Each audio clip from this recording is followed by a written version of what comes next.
चला सुरू.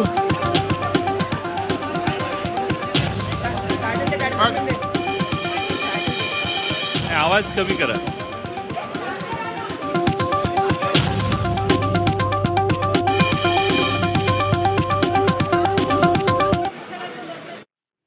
पुन्हा वळूयात वेगवेगळ्या घडामोडींचा आढावा घेऊयात.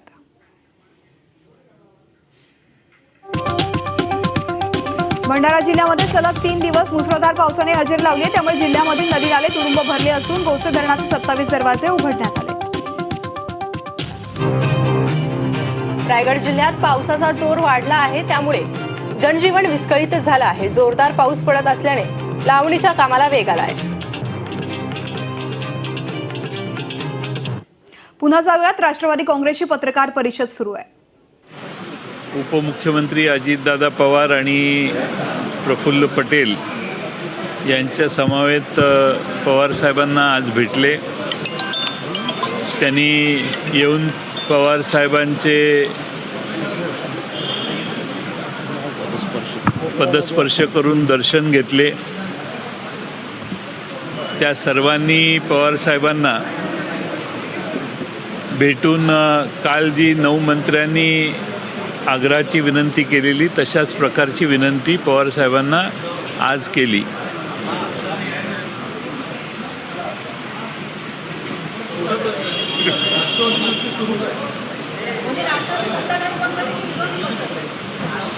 राष्ट्रवादी काँग्रेस पक्ष विरोधी पक्षात आहे. आम्ही आज सर्व पवार साहेबांच्या राष्ट्रवादी काँग्रेस पक्षात असणारे आमचे सर्व आमदार हे विरोधी पक्षातच आज बसलेले आहेत. आमच्यातल्या 9 सदस्यांनी सरकारमध्ये शपथ घेतलेली आहे, हेही खरं आहे. परंतु राष्ट्रवादी काँग्रेस पक्षाची आजची जर बैठकीची व्यवस्था बघितली तर ते सर्व विखुरलेल्या पद्धतीने आणि विरोधी पक्षाच्या बाजूला बसलेले आहेत सर्व.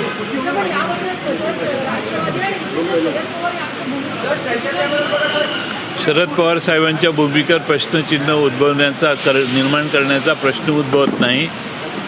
गेले अनेक वर्ष ज्यांनी पवार साहेबांच्या नेतृत्वाखाली काम केले तीच लोक पुन्हा येऊन शरद पवार साहेबांना भेटत असतील तर त्यातून शरद पवार साहेबांच्या भूमिकेवर प्रश्नचिन्ह निर्माण करण्याचं कोणतंही कारण नाही.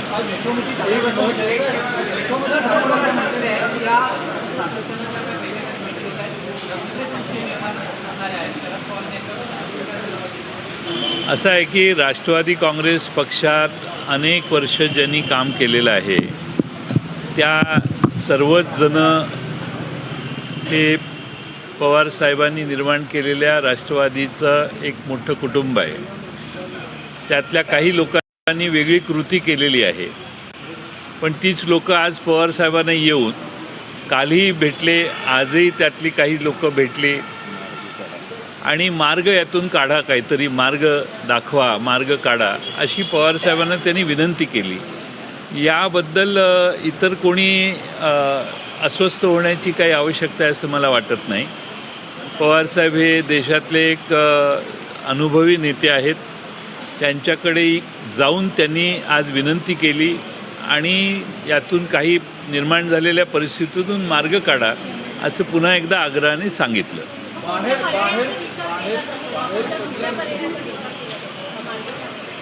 मार्ग काढा, पर्याय नाही, मार्ग काढा.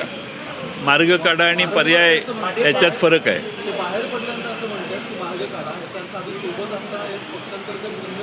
निर्माण झालेली परिस्थिती जी आहे त्यातून मार्ग काढा असं त्यांचं पवार साहेबांना आग्रहाने त्यांनी विनंती केली, माझ्यासमोर केली.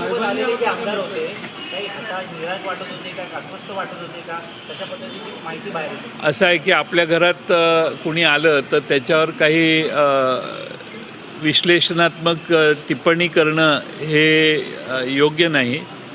पवारसाहेबांना ते सगळे भेटायला आलेले आणि त्यांनी विनंती केली. मला ते कसे दिसत होते, ते नाराज होते का, निराश होते का, याविषयी मी टिप्पणी करणं योग्य आहे असं मला वाटत नाही.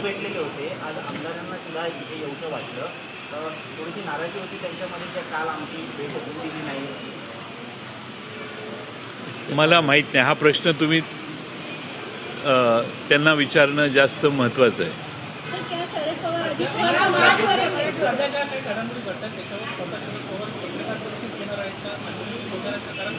असं आहे की पवार साहेबांनी आपली भूमिका येवल्याला जाऊन स्पष्ट केलेली आहे. वारंवार त्याच विषयात बोलणं योग्य असं नाही. त्यांना जे वेगळ्या पद्धतीने मागच्या काळात 10-15 दिवसात वागलेले आहेत ते येऊन त्यांना भेटत आहेत आणि ते त्यांना विनंती करत आहेत. ही परिस्थिती आज आहे. त्या प्रत्येक भेटीच्या नंतर शरद पवार साहेबांनी स्पष्टीकरण दिलं पाहिजे असं मला वाटत नाही आणि त्याची आवश्यकताही नाही आहे.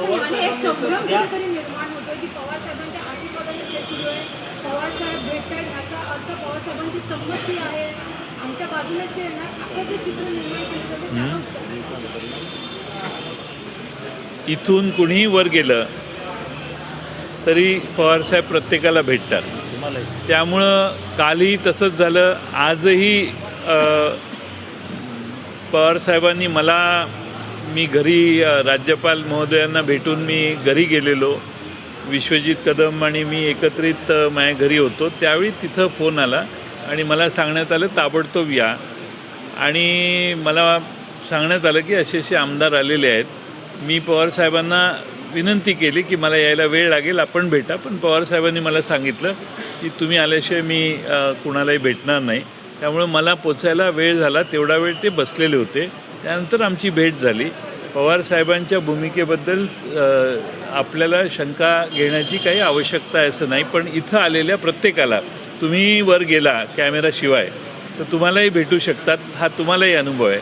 त्यामुळं आमच्या पक्षात येणाऱ्या प्रत्येकाचं स्वागत करणं, त्यांचा सन्मान ठेवणं, त्यांच्याशी बोलणं, चर्चा करणं.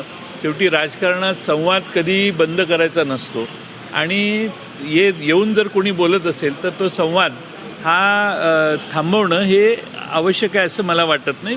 जर ते आले तर परतही बोलतील ते, त्याला काय हां.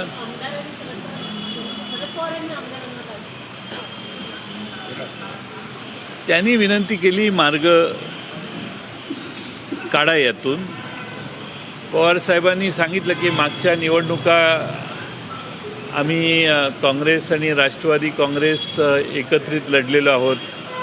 2.5 वर्षाचं महाविकास आघाडीचं सरकार आपण स्थापन केलेलं होतं आणि अनेक ठिकाणी आपली भूमिका वारंवार आपण लोकांच्या समोर जाऊन स्पष्ट केलेली आहे. त्यामुळे आता याच्या पलीकडे मार्ग कोणता काढायचा, तुम्ही काही मार्ग असेल तर सुचवा, अशीच त्यांनी भूमिका दाखवली.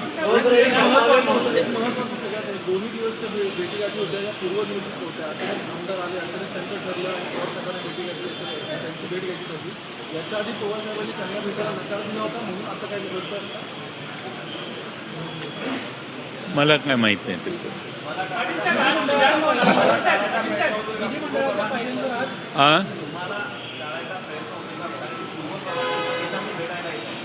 कुणाला टाळायचं?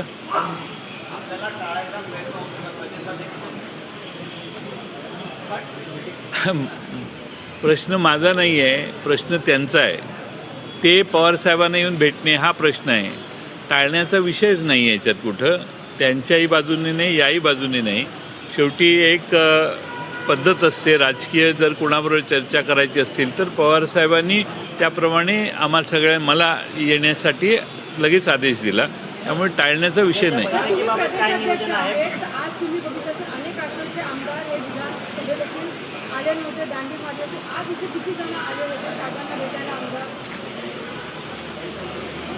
मला वाटतं विधानसभेचे 20-22 आमदार आलेले होते. विधान परिषदेचे एक 3-4 आमदार असावे. तीन तर होते. हे अशी होती काय आज पहिला दिवस आहे ना आणि सध्याचं एवढा मोठा पाऊस पडलेला आहे की यायला लोक टाळाटाळ करत आहेत. मुंबईला यायला नहीं, पहले मराठी में बाद में हिंदी में.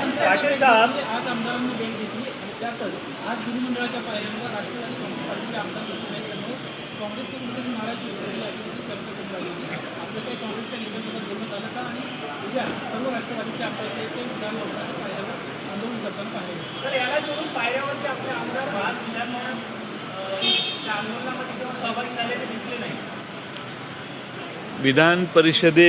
विधान परिषदेचे विरोधी पक्षनेते श्री दानवे यांच्या घरी यांच्या ऑफिसमध्ये काल बैठक झाली. त्या बैठकीतून इथल्या बैठकीसाठी मला आणि जितेंद्र आव्हाड साहेबांना बोलवण्यात आलं. आम्ही इथं आल्यामुळं आज काय करायचं याच्याविषयी झालेल्या चर्चेत आम्ही उपस्थित राहू शकलो नाही. आज सकाळी 10 वाजता मी वर आमच्या पक्षाच्या कार्यालयात सर्व आमदारांना बोलवलेलं होतं. सर्व आमदार 10:30पर्यंत आले आणि त्यांच्याबरोबर चर्चा विचारविनिमय करताना आमच्या हे लक्षात आलं नाही की खाली आंदोलन सुरू झालेलं आहे. ज्यावेळी लक्षात आलं आम्ही खाली आलो त्यावेळी श्रीयुत नाना पटोले, अंबादास दानवे हे छत्रपती शिवाजी महाराजांच्या पुतळ्याला हार अर्पण करत होते. त्या ठिकाणी त्यांच्यावर जाऊन मी हार अर्पण केला. त्यामुळं मी त्यांच्याबरोबर आहे. राष्ट्रवादी काँग्रेस पक्ष हा विरोधी पक्षाबरोबर आहे. विधिमंडळातली भूमिका देखील आमची बहिर्गमन करताना त्यांच्याबरोबर होती. त्यामुळं आपण जर तो सिक्वेन्स बघितला असता तर आपल्या मनात हा प्रश्न आला नसता. उद्या सकाळी देखील 10:30 आपण पायऱ्यावर भेटू. अभी मराठी खत्म पूरी हो गई क्या? बाद में मराठी चालू नहीं कर सकते, एक बार हिंदी चालू होने के लिए. क्या है आपको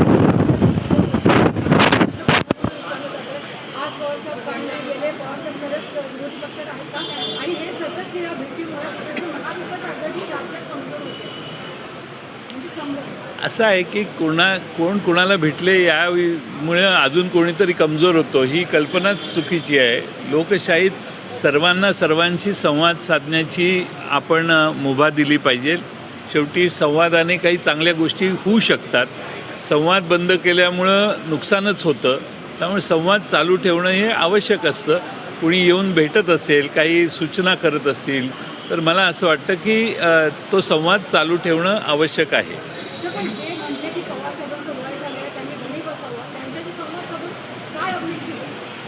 मला असं वाटतं की आपण थोडासा उलटा विचार करणं आवश्यक आहे. असं म्हणणारी सगळीच पवारसाहेबांना येऊन त्यांचा आशीर्वाद घ्यायला येतात. याच्यात बरंच काही आहे नाही का?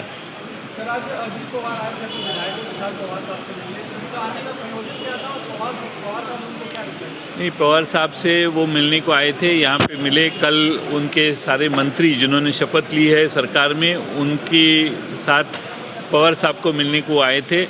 कल भी उन्होंने वही मांग की जो आप सारे विधायकों की तरफ से हुई कि जो भी परिस्थिति निर्माण हुई है पार्टी में और विधिमंडल में उसमें से कुछ न कुछ रास्ता दिखाने के मार्गदर्शन करने की आवश्यकता है. इसलिए उन्होंने पवार साहब का आज दर्शन लिया और पवार साहब को विनती की कि ये सारी सिचुएशन में से रास्ता दिखाइए.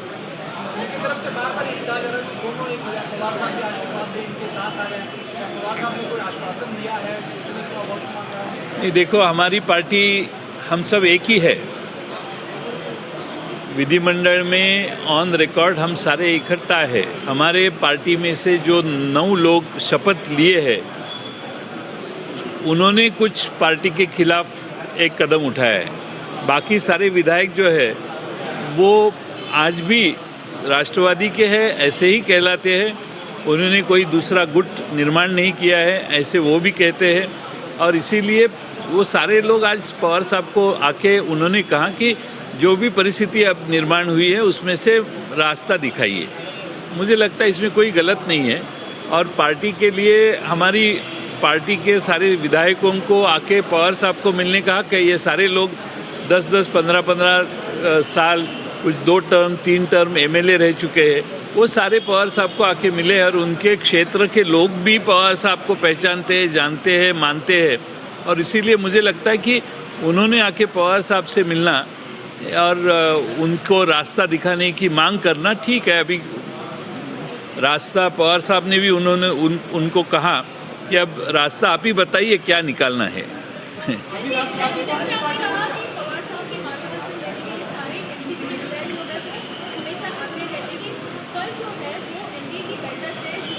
अजित पवार खुद वहाँ पर जाने वाले हैं एनडीए की बैठक में, तो क्या इस बारे में कुछ नहीं, उसके बारे में कुछ चर्चा नहीं हुई। क्या शरद पवार अजित पवार को माफ करेंगे? अब पाटिल साहब सवाल ये है कि हाँ, पार्टी विपक्ष में है, पक्ष में है, सरकार में है या विपक्ष में है? आपको क्या लगता है? हम विपक्ष में बैठे हैं, मैं पार्टी का विधायक हूँ, पार्टी का गठ नेता हूँ, पार्टी का अध्यक्ष हूँ, मैं विपक्ष में बैठा हूँ और विपक्ष के साथ हम बैठे हैं। पृथ्वीराज चौहान साहब के बाजू में मेरी जगह है और हमारे अनिल देशमुख जी और सब हम साथ में बैठे हैं। मुझे लगता है उससे आपको समझ में आना चाहिए हम कहाँ हैं। सर, क्या शरद पवार अजित पवार को माफ करेंगे?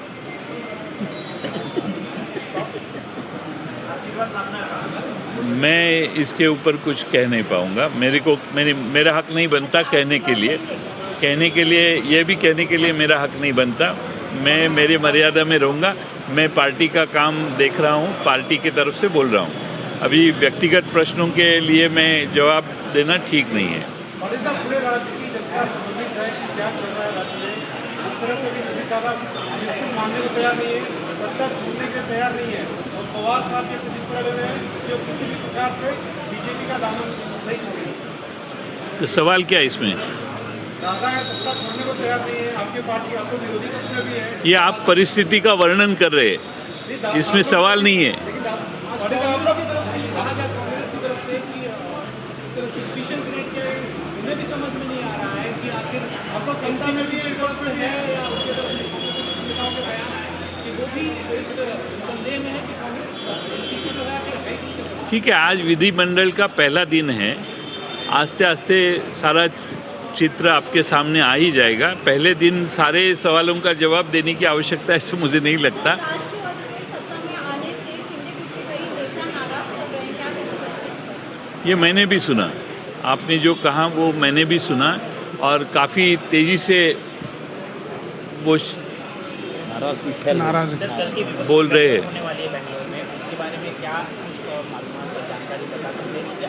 नहीं, हमारे साहब राष्ट्रीय प्रवक्ता है तो राष्ट्रीय स्तर के ऊपर के सवाल जो है आप इनसे पूछिए, स्टेट ऑफ कंफ्यूजन है बिल्कुल। सिद्दीकी साहब से। सर, एक तरफ जो है अजीत पवार वो एनडीए की बैठक में शामिल होंगे, दूसरी तरफ शरद पवार साहब वो अपोजिशन की बैठक में शामिल होंगे।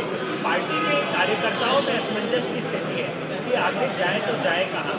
क्या विचार विमर्श हुआ है? पवार साहब ने किस प्रकार के दिशा निर्देश दिए आप लोगों को रणनीति को लेकर के पार्टी के कार्यकर्ताओं को? पवार साहब ने हमें क्लियर कट डायरेक्शन दिए हैं। हम हमारी पार्टी का काम कर रहे हैं। पवार साहब यूपीए का हिस्सा है, इसलिए उन्होंने इनवाइट किया गया है, इसलिए वो आज बेंगलोर कल जाने वाले हैं और कल वो अटेंड करने वाले हैं। जब आज अजित पवार साहब जो नेता है महाराज तो मीडिया से बात करते हैं तो सब दिख रहे हैं कि जो मांगे जो बातें उन्होंने पवार साहब से कही है उसको लेकर वो पॉजिटिव है, ऐसा उनका बॉडी लैंग्वेज ऐसा मीटिंग में कुछ हुआ कि उन्होंने बोला। अभी बॉडी लैंग्वेज से निष्कर्ष निकालना और बॉडी लैंग्वेज पे देखना, तो मेरी बॉडी लैंग्वेज से आप भी निष्कर्ष निकालिए। एक खबर ऐसी चली कि एनसीपी ने प्रोटेस्ट को बॉयकॉट किया था, तो आपको लेकर हाँ, जयंत पाटिल प्रोटेस्ट में शामिल नहीं हुए। बॉयकॉट में हम थे ना। हाँ, आंदोलन था उसमें आपकी पार्टी भी शामिल रही थी, जिस वजह से कई सारे सवाल किसानों के मुद्दे पे जो बाला साहेब थोरात ने मुद्दा उठाया था उसके बाद में उनको बोलने नहीं दिया, तो उसके ऊपर बॉयकॉट हमने भी किया, राष्ट्रवादी ने भी किया और हम विपक्ष के साथ है। लेकिन आंदोलन में आज शामिल नहीं हुए आप। आंदोलन में शादी में नहीं हुए, शामिल नहीं हुए, क्योंकि हमारी ऊपर राष्ट्रवादी के जो हमारे विधानसभा और विधान परिषद के सदस्य हैं उनकी मीटिंग चौथे माले पे चल रही थी। जब हमें पता पड़ा हम नीचे आए तब वो आंदोलन समाप्त हो चुका था, लेकिन साथ में मैं कांग्रेस पार्टी और शिवसेना के नेता के साथ मैं छत्रपति शिवाजी महाराज के स्टैचू को हार पहनाने के लिए गया था।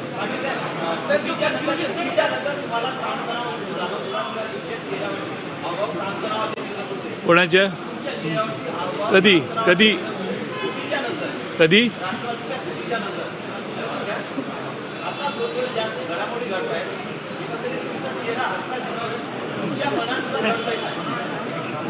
जे काय घडतं प्रश्न फार चांगला विचारला, पण फुटीच्या नंतरचा माझा चेहरा आणि आत्ताचा चेहरा याचे कंपॅरिझन मला दाखवा, मग मी त्याच्यावर भाष्य करेन.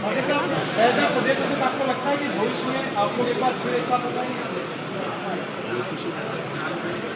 ऐसा है कि मैं कोई ज्योतिष के भूमिका में नहीं हूँ. आज की जो परिस्थिति है वो एक्सेप्ट पॉलिटिक्स में करनी पड़ती है. आज की वस्तुस्थिति के साथ जो परिस्थिति आपको मालूम है वही मुझे मालूम है, वही वस्तुस्थिति है. अभी आगे जाके क्या होगा इसके ऊपर आज कहना ठीक नहीं है. सर, एक बात कीजिए, जिससे कि आपने 9 लोगों की सदस्यता रद्द करने के लिए पार्टी की तरफ से कहा गया, वही 2 लोग रोज आके मिल रहे हैं आपके पक्ष प्रमुख के साथ, तो कंफ्यूजन की स्थिति है सर. नेताओं में भी कार्यकर्ताओं में भी हाँ, एक में सदस्यता रद्द करने की बात करते हैं और रोजाना उनके साथ मुलाकात मीटिंग होती है. उन्होंने हमारी मान्यता के सिवाय उधर जाके स्वेरिंग इन सेरेमनी में हिस्सा हुए, मंत्री हो गए, जिसको राष्ट्रवादी कांग्रेस पार्टी की अनुमति नहीं है. इसलिए हमने जो भी आवश्यक प्रोसीजर थी, कार्रवाई थी, वो कर दी है. अब वही लोग शाम को आके मिलते हैं पवार साहब को, तो मिलना तो आके मिलते हैं तो क्यों मिल रहे हैं, वो तो विनती करने को आ रहे हैं साहब को. तो मुझे लगता है इसमें कोई हर्ज नहीं है. तो मैंने बोला ना शुरू में. हाँ,